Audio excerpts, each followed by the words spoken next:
no caminho para nos tocar. Devagar sempre. Vamos devagarzinho. Amém, glória a Deus. Vem bem devagarzinho, para não ter problema. Aleluia. Louvado seja o nome santo do Senhor. Louvado seja o nome do Senhor. Você pode dar um aplauso ao Senhor Jesus nessa noite? Glória a Deus. Aleluia. Porque nós estamos vivos, estamos aqui bem saudáveis para adorar o nome do nosso Deus. Aleluia. Aleluia. Louvado seja o nome do Senhor. Graça e paz, igreja do avivamento. Aleluia. Glória a Deus. Deus é fiel. Deus é fiel. Amados, nessa noite Deus tem uma palavra que já tem tempo que Deus colocou no meu coração. Estava esperando só a oportunidade para estar ministrando essa palavra. Mas antes eu quero que você, antes de você sentar, eu quero que você vira para pelo menos duas pessoas, aí pode ser do seu lado direito, do seu lado esquerdo. Pergunta para essa pessoa desse jeito assim, ó: meu irmão, se for irmão, você fala irmão. Você realmente está agradando a Deus? Você realmente está servindo a Deus? Você está brincando? E aí, o que ele te responde? Nada? Pode se sentar, filho.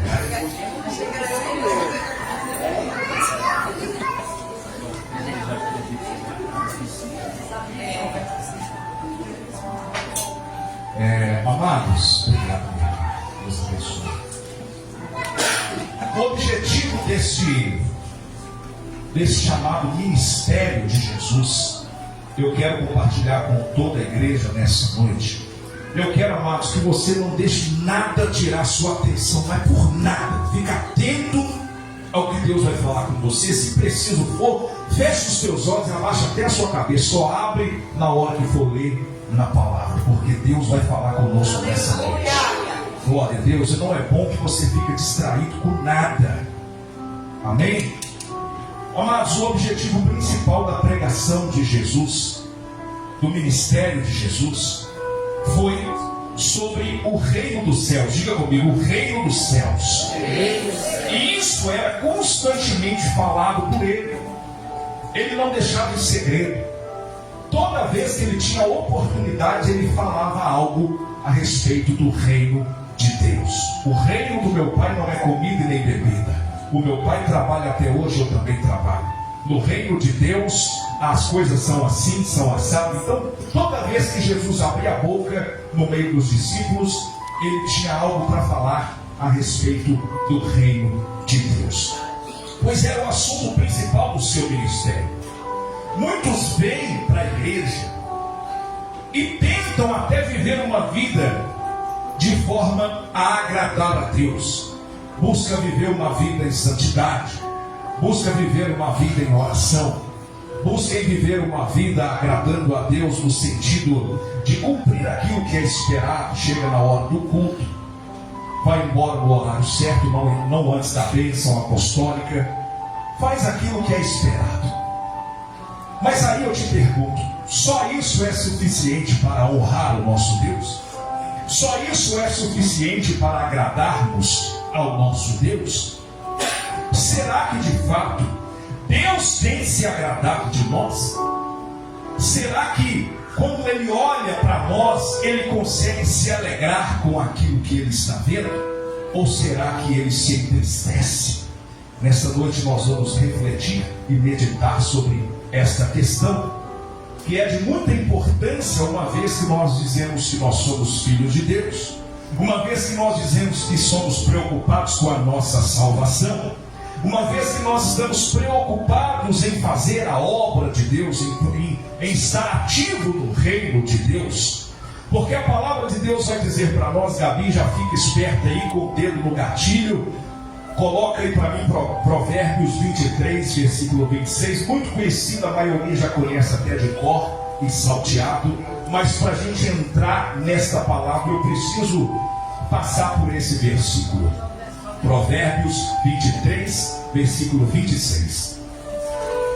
Deus então ele vai pedir algo que custa muito caro. Deus pede para nós assim, ó: filho meu, dá-me o teu coração. Jesus. Me dá. Se ele está pedindo é porque ele não o tem. Meu Deus. E observe que ele não está pedindo para um estranho, ele está pedindo para quem? Para o filho. Então não quer dizer que porque é filho que o coração é dele. Quem está entendendo, diga glória a Deus.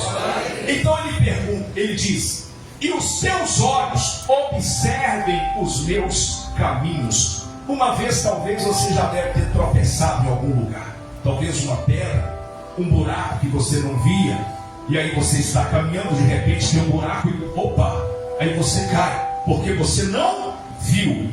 Mas quando você está atento, observando aonde você está pisando, a possibilidade de você tropeçar é quase zero. Glória a Deus. Então Deus quer que o nosso coração seja dele por inteiro. E isso implica principalmente em ter atitudes que agradam a Deus e não apenas palavras bonitas. As nossas atitudes, em primeiro lugar, ela precisa estar alinhada com a vontade de Deus. Não só a retórica, não só a palavra, não só a narrativa, não, mas aqui nós fazemos aquilo que agrada a Deus. Não, mas nós estamos servindo a Deus. Falar é uma coisa, fazer é outra. E eu venho dizer para vocês, meus amados, que a maioria das pessoas que se dizem servos de Deus não estão fazendo nem um terço daquilo que é esperado que seja feito. Diga misericórdia. E é para clamar misericórdia mesmo. Porque esta noite nós vamos ser ministrados pela palavra. Diga comigo, pela palavra. Não é o pregador, não é o presbítero, não é o caderninho vermelho do presbítero que está aqui, ó, todo rabiscado, mas é o que está na palavra de Deus. E eu quero que você preste muita atenção. Glória a Deus. Vou falar de novo, preste muita atenção, porque esta noite Deus vai quebrar muita coisa que está endurecida dentro do nosso coração. E quem estiver atento vai receber e vai sair daqui mudado. Quem quer sair daqui mudado pela palavra nesta noite? Glória a Deus. Gabi, rapidamente com o dedo no gatilho, Lucas capítulo 10, versículo 25. E a palavra de Deus vai dizer desta forma: e eis que se levantou um certo doutor da lei, tentando-o e dizendo: mestre, que farei para herdar a vida eterna? E ele lhe disse: o que está escrito na lei? Como lês? E respondendo ele disse: amarás ao Senhor teu Deus de todo o coração, e de toda a tua alma, e de todas as tuas forças, e de todo o teu entendimento, e ao teu próximo como a ti mesmo. E disse-lhe: respondeste bem, faze isso e viverás. Essa foi a resposta de Jesus. Faz isso e você vai ter vida. Faz isso e você vai viver. Glória a Deus. Continua. Ele, porém, querendo justificar-se, pois é assim. Toda vez que somos confrontados, a nossa tendência é dar uma justificativa. Não, mas eu fiz isso porque eu tive que fazer aquilo. Não, eu fiz aquilo porque alguém me fez isso e por causa daquilo eu tive que fazer isso. Tem sempre que se justificar. E ele então foi se justificar diante de Jesus. E ele disse a si mesmo, porém querendo justificar-se a si mesmo, Jesus disse a Jesus: e quem é o meu próximo? E respondendo, Jesus disse: descia um homem de Jerusalém para Jericó e caiu nas mãos dos salteadores, os quais despojaram e, espancando-o, se retiraram, deixando-o meio morto. E ocasionalmente era costume passar por ali, descia pelo caminho certo sacerdote e, vendo-o, passou de largo. Vendo-o, passou de largo. Quem que passou de largo? O sacerdote. E de igual modo também um levita, chegando àquele lugar e vendo-o, passou de largo também. Mas certo samaritano, viajando, veio até ele e vendo-o, foi movido de íntima compaixão. E aproximou-se, atou-lhe as feridas, deitando-lhes azeite e vinho, e pondo-o sobre o seu animal, levou-o para uma estalagem e cuidou dele. E partindo no outro dia, tirou 2 dinheiros e deu-os ao hospedeiro e disse-lhe: cuide dele, e tudo o que demais gastares eu te pagarei quando voltar. Qual, pois, destes 3 te parece que foi o próximo daquele que caiu nas mãos dos salteadores? E ele disse: o que usou de misericórdia para com ele. Disse, pois, Jesus: vai e faze da mesma maneira.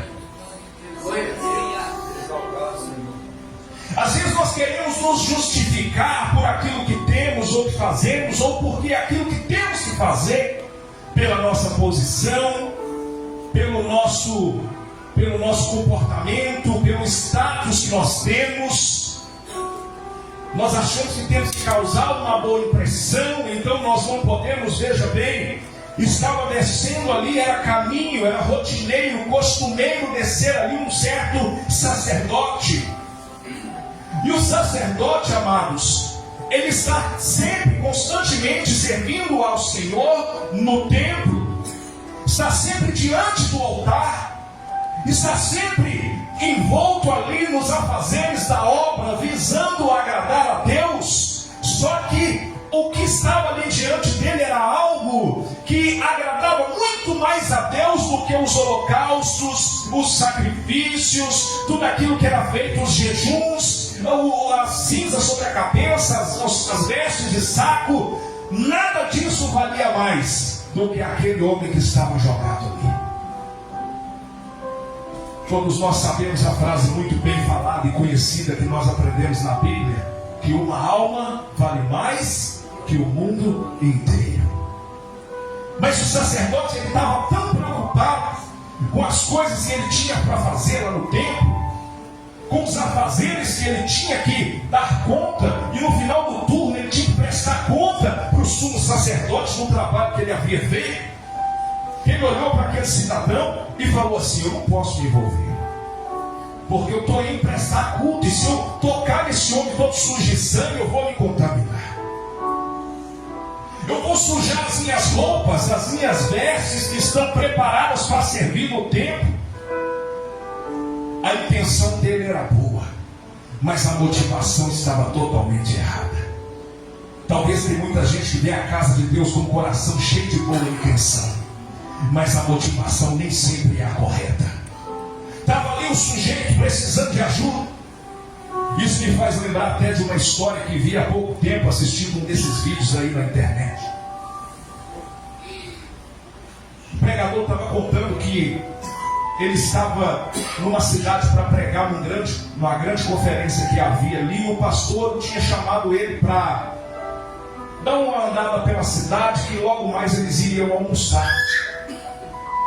E aí, no meio do caminho, eles encontraram um homem bêbado, todo sujo, babando, com a barba toda suja e cheio de aquele odor, né, aquele cheiro ruim. E aí o pastor que estava com ele falou: vamos ali falar de Jesus para aquele bêbado.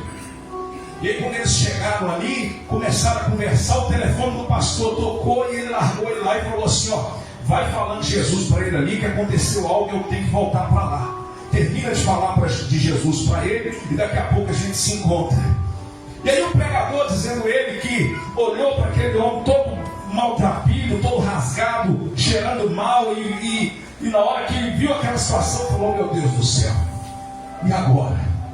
Estou acostumado a pregar no púlpito, no altar, mas isso aqui para mim é novidade. E agora?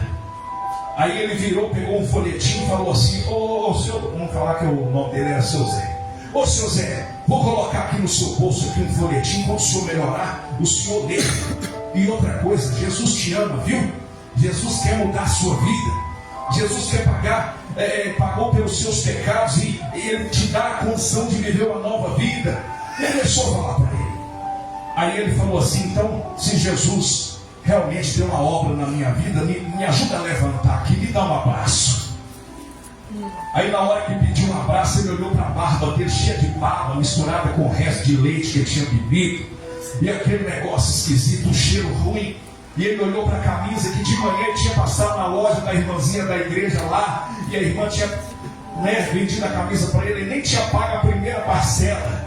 E aí na hora que ele olhou assim, pensou, agora lascou, como é que eu vou abraçar esse senhor? Minha camisa.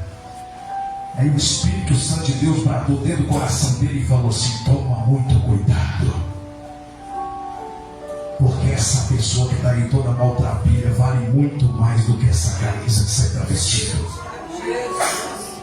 E aí ele levou aquele choque e falou, então não tem outro jeito, tem que abraçar. E abraçou aquele bêbado.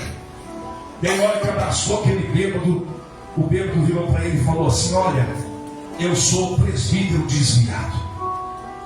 E eu essa manhã eu tinha feito um pacto com Deus, eu fiz um voto com Deus de que se Ele realmente desse algo na minha vida e quisesse que a minha vida fosse restaurada e transformasse, se Ele quisesse transformar a minha vida, eu fiz um voto com Ele. Eu falei que alguém ia vir falar de Jesus para mim hoje e ia vir me dar um abraço. E aí eles ficaram ali emocionados, choraram, e ele orou pelo bêbado ali. E na hora que terminou a oração, parecia que o rapaz nem estava mais bêbado. E aí já combinou de ir para a igreja mais tarde com eles. E Deus fez o que tinha que fazer ali. Mas amados, o sacerdote estava nessa mesma situação, olhando para aquele moço ali todo ensanguentado, todo machucado. Mas ele pensou, se eu tocar eu vou ficar impuro e eu vou ter que demorar 7 dias para retomar as minhas funções no templo. Porque uma vez que aquele que serve no templo toca em algo que é proibido, que é considerado imundo, ele tem que ficar 7 dias sem servir no templo, afastado das suas funções. E aí ele viu aquilo ali e passou de largo, porque eu não posso me comprometer. Já viu isso? Às vezes você está tranquilinho no seu carro, ou talvez dentro do ônibus, aí chega alguém e te pede uma ajuda. Talvez você pense assim, eu também estou precisando. Eu não tenho dinheiro para dar para esse moço. Eu não tenho, porque se eu der a ele, vai faltar para mim lá na frente. E aí muitas vezes nós estamos negando de ajudar aqueles que Deus colocou no nosso caminho para testar o nosso coração. É verdade que tem muito pilantra. É verdade que a maioria desses aí, não são todos, mas a grande parte desses que fica no sinal que tem dinheiro. Ele te conta uma história triste. Ele diz que eu vim para essa cidade, estou aqui sem documento. E eu estou falando para vocês, amados, eu tenho experiência nisso, eu já fiz isso. Para quem não sabe, eu já fui morador de rua. Eu já fui um mendigo. Já fui um viciado em drogas, mas Deus me restaurou, transformou a minha história. E hoje eu posso falar com autoridade, porque eu vivi isso, eu sei que isso é verdade, que acontecia comigo. O camarada chega e conta uma história tão triste que se bobear você chora. Vai que eu vim aqui, eu estou desempregado, estou sem documento, estou isso, estou aquilo, estou doente, preciso de remédio, preciso de lugar para morar, preciso disso. E aí se você deixar, você abraça com ele ali e fica os dois chorando. Mas é pura mentira. Mas aí tem também aqueles que estão falando a verdade. Igual a esse dele lá agora, pastor. Tem uns que realmente estão falando a verdade, que o Espírito Santo de Deus testifica no nosso coração. Mas e aí, a gente tem coragem de estender a mão? Ou a gente passa de largo? Olha lá no versículo 34.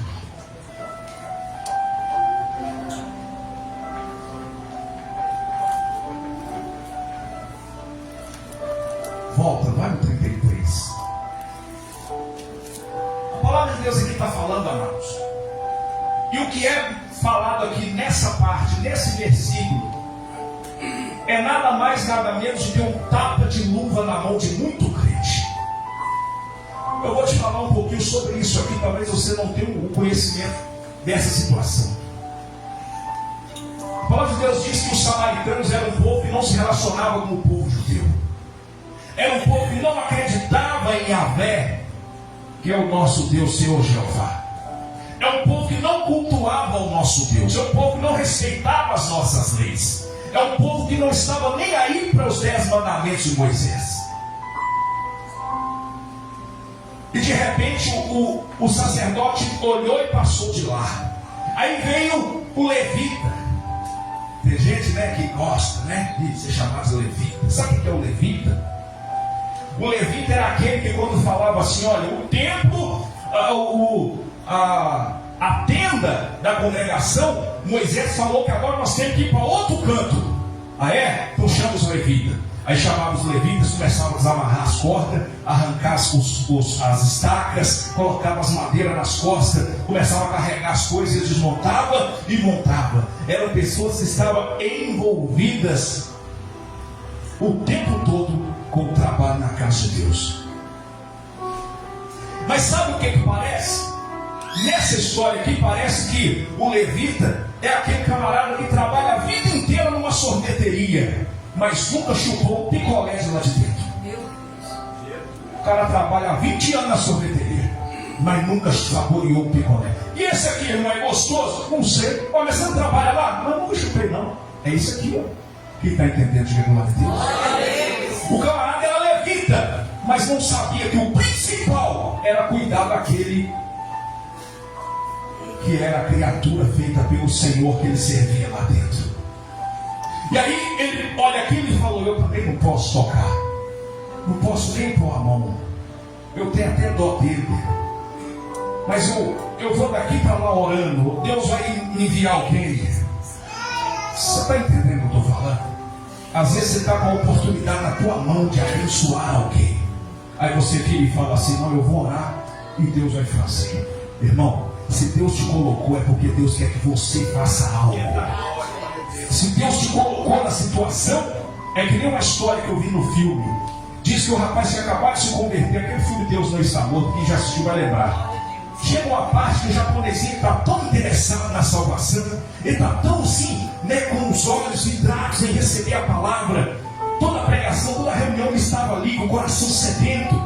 Aí um dia ele chega assim e vê o rapaz todo dia passando, limpando a calçada, cortando a grama, e vê tudo arrumadinho, ele entra, tem a reunião e vai embora. No outro dia ele vê de novo o rapaz cortando a grama, limpando, jogando água e vai embora. E assim foi passando o tempo. Chegou um momento que ele não viu mais o jardineiro. E aí quando ele olha, ele fala assim, gente, a grama está alta, parece que está faltando água aqui. Aí ele entrou para dentro da igreja. E aí o pastor estava ministrando uma palavra parecida com essa.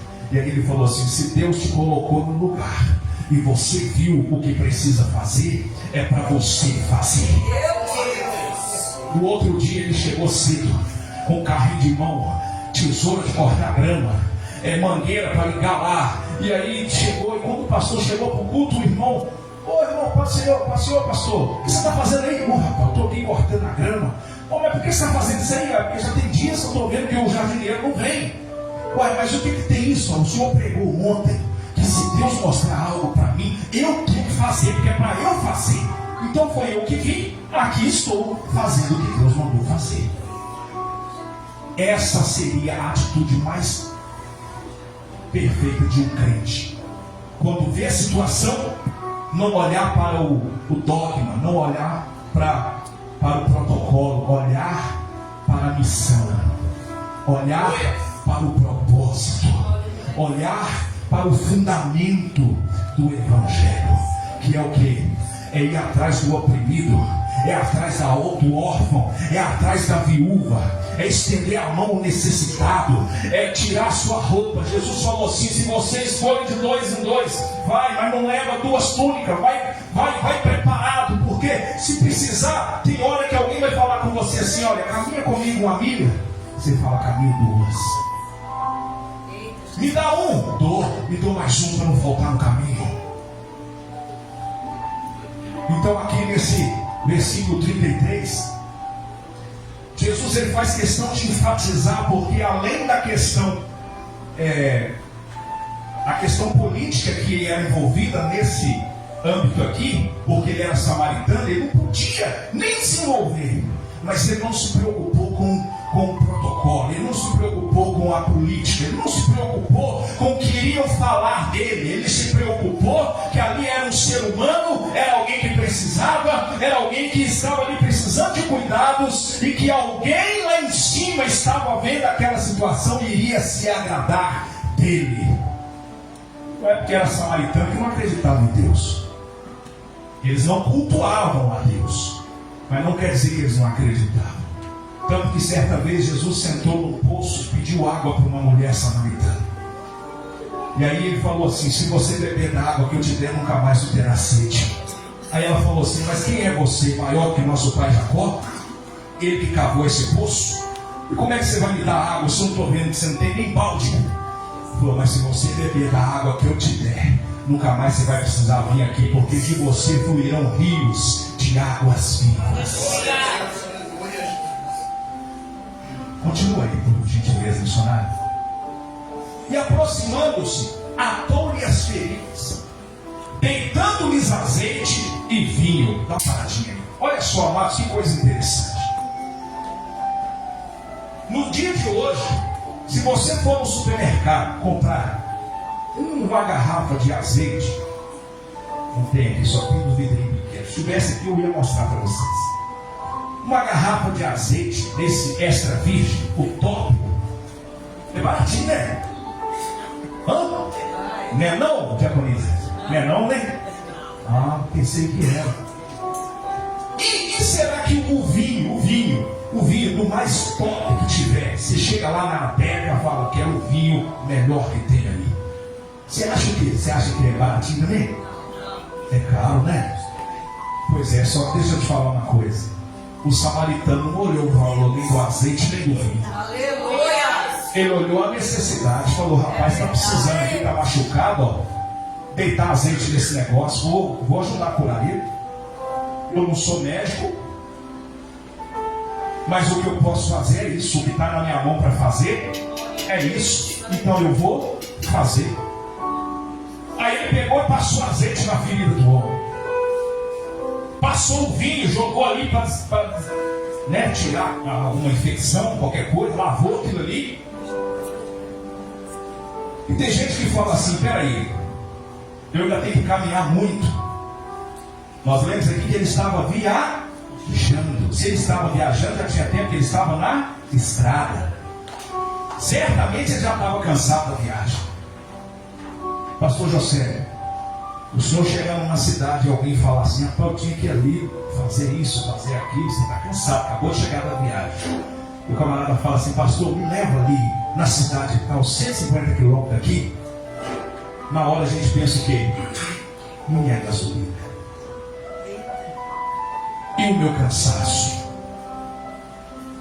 Mas a palavra de Deus está dizendo para nós que o samaritano, o cara que não tinha aliança com Israel, o cara que não cultuava o Deus de Israel, pegou do seu azeite, pegou do seu vinho, desceu do seu animal, colocou o doente em cima e parou por aí. Parou? Não parou por aí não. Sabe por quê? Porque quando é Deus que está na direção, a obra ela é completa. A obra começa e termina.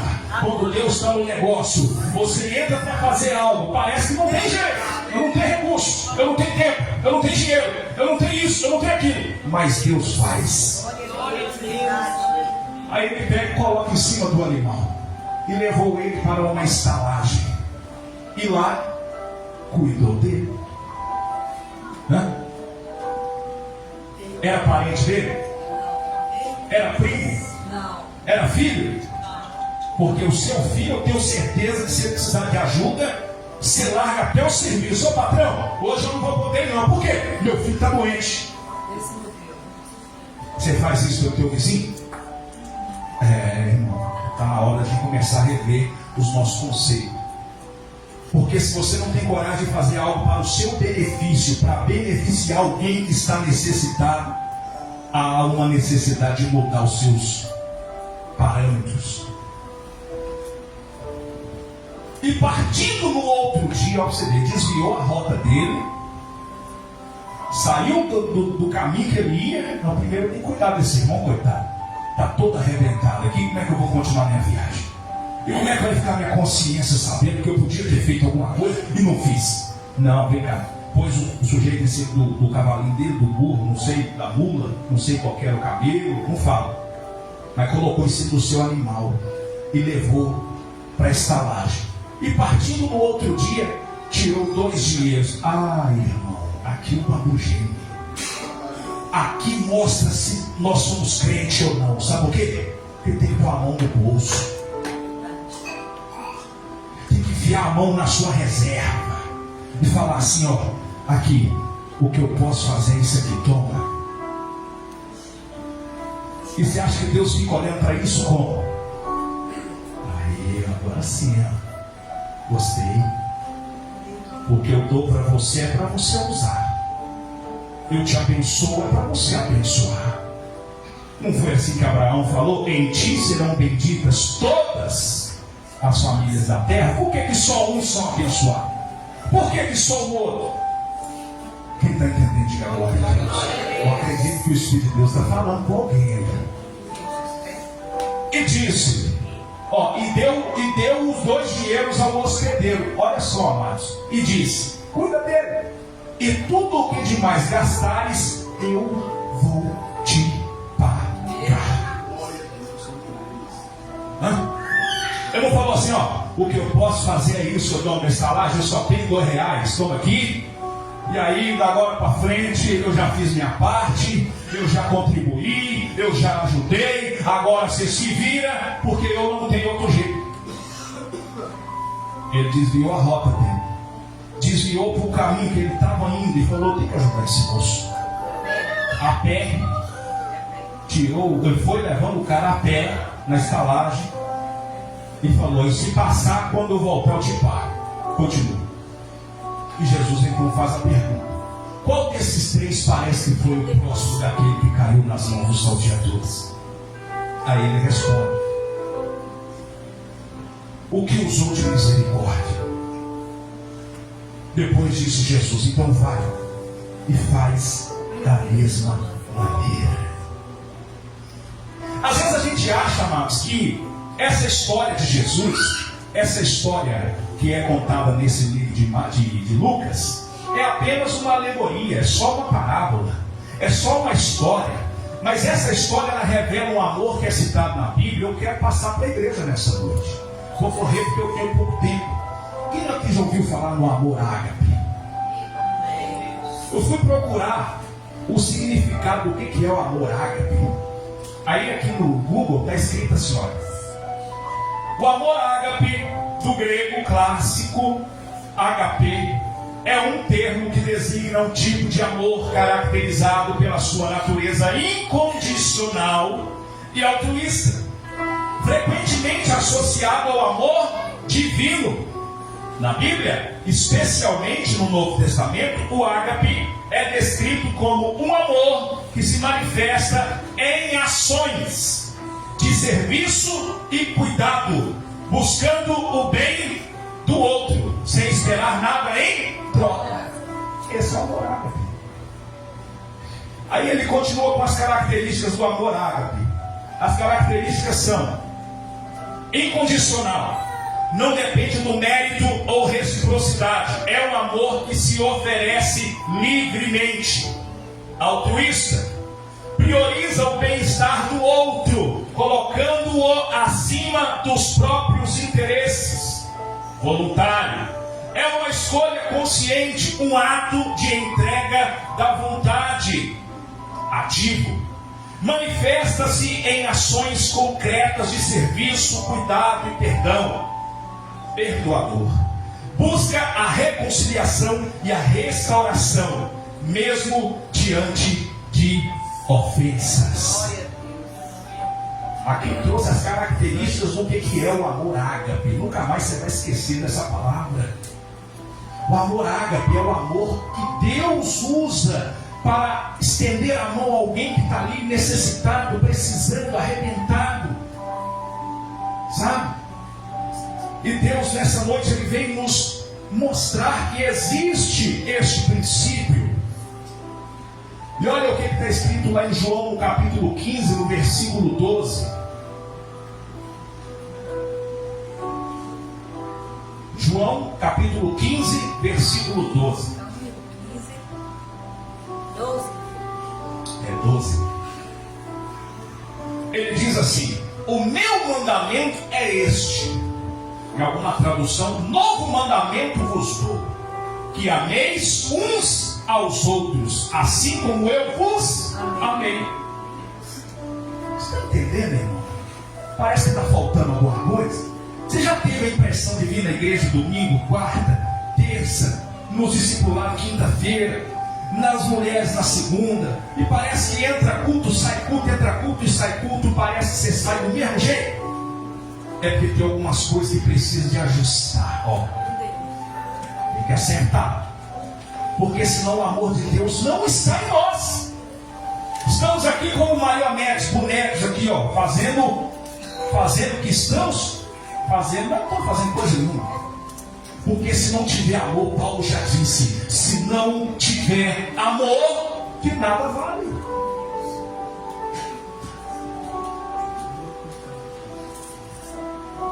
Como posso dizer que sirvo a Deus se não sou capaz de abençoar aqueles que necessitam?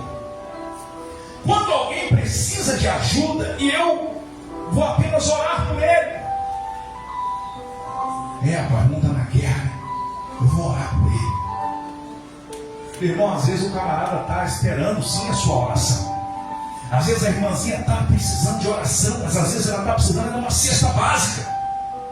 Às vezes ela está precisando de uma oração, mas às vezes não está vindo à igreja porque não tem um calçado para pôr no pé. Às vezes a pessoa não está em casa, não está vindo à igreja, é por vergonha, porque não tem jeito de lavar a roupa, porque cortaram a água. Aí a pessoa não vem. E tem gente que ainda critica, não vem na igreja. Tem tanto tempo que eu não vejo fulano. Irmão, Deus essa noite resolveu largar um chicote em cima, porque nós precisamos de mudar isso. Não adianta a gente entender que estamos adorando a Deus, levantar a mãozinha e falar, essa casa é sua, essa casa é sua. Só que quando ele entra dentro da casa, está tudo fora do lugar. Como é que a casa é minha se a cadeira está em cima da cama? A chaleira está em cima do vaso, do banheiro. Está tudo fora do lugar? E a casa é minha? Não. Se fosse minha, estava arrumada. Se fosse minha, estava organizada. Se fosse minha, tinha princípio. Se fosse minha, tinha honra. Porque o que é mais importante? A casa ou quem mora dentro da casa? Hã? Quem é mais importante? Quem está vendo a casa por dentro? Ou aquele que está dentro de casa vendo as paredes por dentro? É quem está dentro, irmão.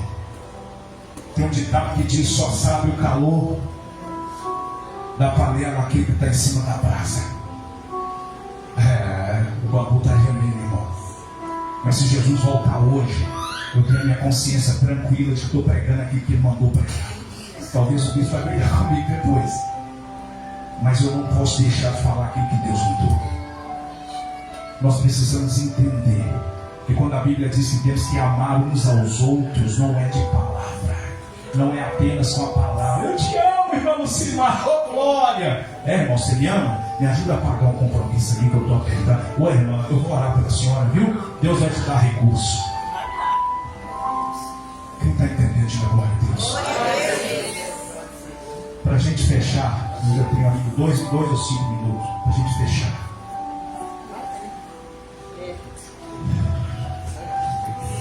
Segunda Coríntios capítulo 8. o versículo 1 ao 8, para a gente encerrar.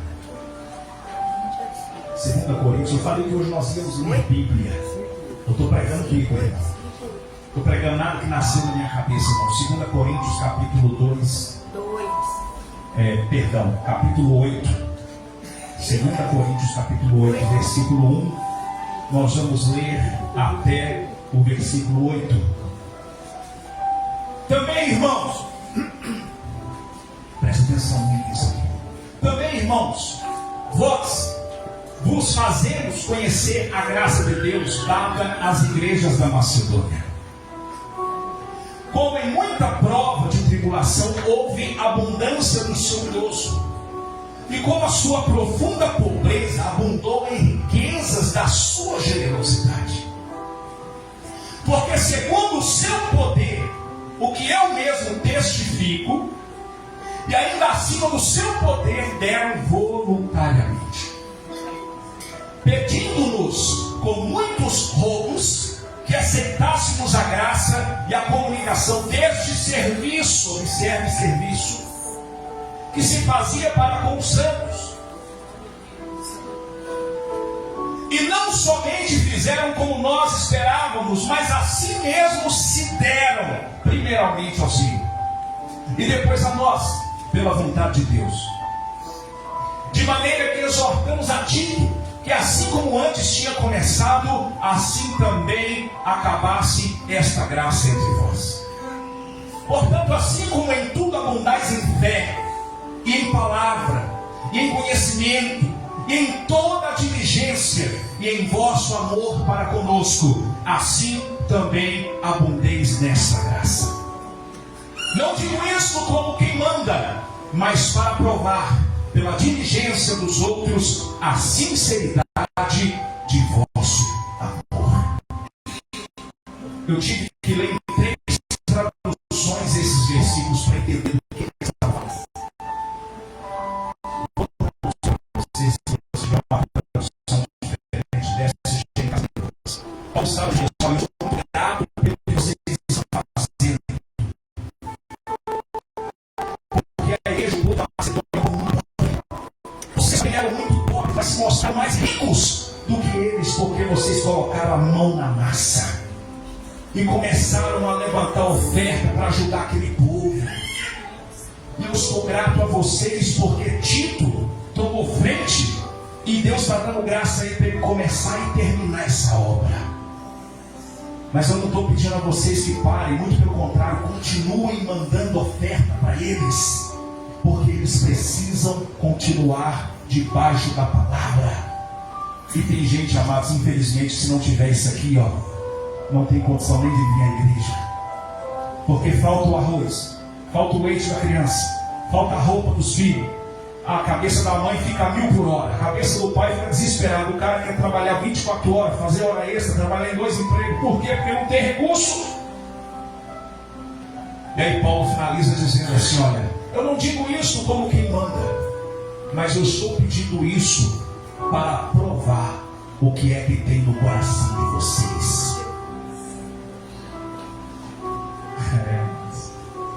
Talvez Deus olhe para nós nessa noite e fale assim: eu queria tanto que meus filhos entendessem que não devemos ficar só nas palavras, mas nós precisamos ter ações, e essas ações devem ser condizentes com a palavra de Deus e do ensinamento do Senhor Jesus. Sabe por quê, amados? Porque Deus não valoriza o status. Deus não olha para a capa, Deus não olha para o carro que está na garagem, Deus não olha para isso, Deus olha para o coração. Samuel chegou para ungir o rei, e quando olhou falou: certamente é esse aqui, olha a grossura do braço do camarada, olha a caixa do sujeito, a tola, esse aí vai ser o grande rei de Israel. Deu para a dor do coração dele e falou assim: não se engane, porque eu não vejo como o homem vê, eu olho o coração. Você está achando que é esse aí que é o rei porque ele é musculoso? Parrudo? Não, eu vou te mostrar que não tem nada disso. Chama o magrelinho feinho lá com o cabelo vermelho, está lá no meio do mar, você vai ver. E quando chegou Davi não tinha corpo, Davi não tinha tamanho, mas Davi tinha graça. E aí, na hora que Samuel bateu o olho, Deus bradou no coração dele: é esse. Manda ajoelhar aqui, porque enquanto ele não chegar, ninguém senta na mesa. Eu quero liberar uma palavra profética na tua vida. Enquanto você não entender esse princípio, amado, enquanto você não entender o que é o amor ágape, o amor de Deus, muita coisa na tua vida pode até andar, mas não vai conseguir ser concretizado, porque essa pecinha no quebra-cabeça precisa ser encaixada no lugar dela. Quem acredita nisso, levanta a tua mão, dá um aplauso ao Senhor Jesus. Amados, não existe outra forma de adorarmos a Deus se não for com atitudes sinceras. Só levantar a mão aqui, chorar, espernear, desmaiar. E você pode dormir aqui dentro da igreja, ficar aqui em jejum 40 dias. Se na hora que você sair ali fora, ali um mendigo falar assim: dá um prato de comida, você dá um prato de comida, não tem coragem de falar assim: Jesus te ama primeiro. Não valeu nada seus 40 dias de jejum, irmão. Deixa eu te enganar não, porque eu preciso falar isso. Porque ninguém convence Deus com atitudes externas. A gente convence a Deus com o coração quebrantado. E Deus se agrada dessas coisas. Nesse momento eu quero que vocês coloquem de pé. Eu quero orar por você. Porque estava lembrando esses dias, nós fomos num lugar muito feio, um lugar chamado Vale do Jequitinhonha. Tem muita gente que conhece, alguém talvez tenha até parente por lá, eu já veio de lá. Tomaram até um sorriso ali. Nós fomos lá, o bispo estava com a gente, né? O bispo lá no Vale do Jequitinhonha. Jequitinhonha, não? Ah, é? Lá em Jeru, desculpa, é feio que eu estou falando assim.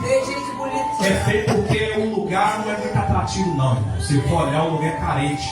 Precisa de muita atenção de nós que temos um pouquinho mais de compreensão da situação. Mas nós fomos ali naquele lugar, levamos roupas, calçados, levamos cesta básica. Tem muitos anos, isso tem muito tempo. Mas desde lá, isso entrou no meu coração. E uma coisa que me chamou muita atenção, amados, que no final o apóstolo tinha falado assim: olha, você vai, hoje à noite nós temos o culto, isso foi de dia. E falou assim: você vai preparar a sua melhor semente e vai trazer no altar de Deus. E Deus vai te multiplicar, vai te prosperar, vai te engrandecer, vai desatar os seus caminhos, vai te abençoar. Amém. Vocês entenderam, amados? É para trazer uma semente que honra aquilo que Deus está ministrando na tua vida. Glória a Deus. Glória a Deus.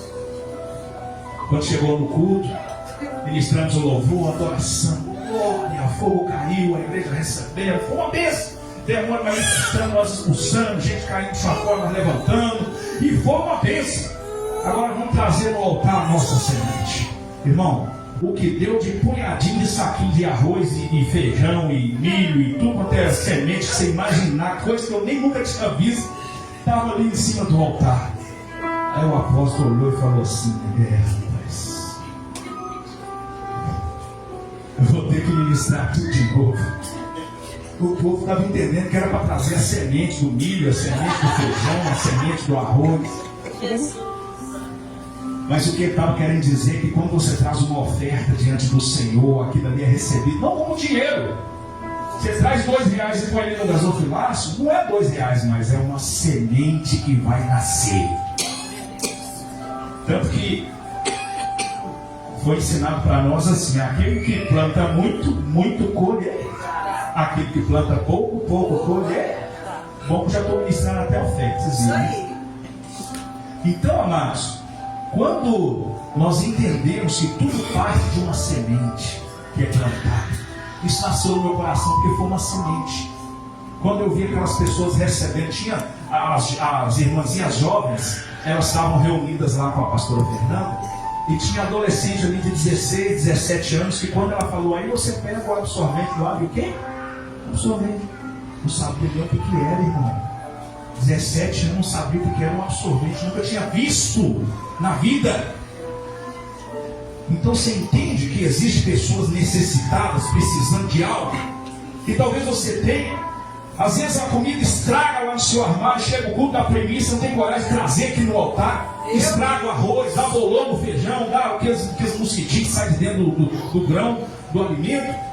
o fubá em pelota, tudo, você tem que jogar aquilo tudo fora. E às vezes alguém da igreja, não é de longe não, da igreja, precisando. Então eu espero, amados, que essa palavra venha mover o nosso coração nessa noite. Para a gente entender que não é só de palavra bonita que o reino sobrevive, mas de atitudes de fiéis. Atitudes de fiéis. Quem está entendendo, diga glória a Deus. Curva a tua cabeça onde você está e vamos orar por Deus. Grandioso Deus e poderoso Pai. Nessa noite, meu Deus, nós ministramos uma palavra que foi gerada no teu coração, meu Deus. É uma palavra que é até difícil de pregar, porque são tantos pormenores, são tantas coisinhas que a gente tem que tomar cuidado para não soar ofensivo. Nós temos que ministrar com muita inteligência, com muita sabedoria, para não ofender, para não machucar. Mas a tua palavra não precisa de ser falada, meu Pai. Porque não existe mudança sem confronto. Não existe transformação de vida se a palavra não bate, se ela não confronta nós. E eu acredito que essa noite a tua palavra vem nos confrontando. E talvez enquanto eu pregava, veio na memória de alguns aqui, algumas pessoas que estão próximas, precisando de ajuda, precisando de socorro. Talvez, meu Deus, essa noite o Senhor vai mudar o coração de algumas pessoas aqui. Porque, meu Deus, tem gente que precisa ser visitada em hospital. Meu Deus, tem gente que precisa, ó Pai, de uma visita em casa. Talvez para simplesmente tomar um café, ouvir uma palavra, contar uma história, dizer: eu estou aqui, meu irmão, se precisar, conte comigo. Mas que essa noite o Senhor possa tomar lugar, meu Deus, no coração de cada um de nós. E que possamos ser, meu Deus, como aquele moço que atendeu aquele jovem sem mesmo ter conhecido, sem pestanejar, olhou para aquele jovem e teve misericórdia dele, Senhor. Que o Senhor possa nos ensinar a ter misericórdia daqueles que necessitam. E que esta palavra venha frutificar no coração daqueles que realmente amam ao Senhor. E esse é o pedido que eu te peço nesta noite, em nome de Cristo Jesus. Glória a Deus. Aplauda o Senhor bem forte. Glória a Deus.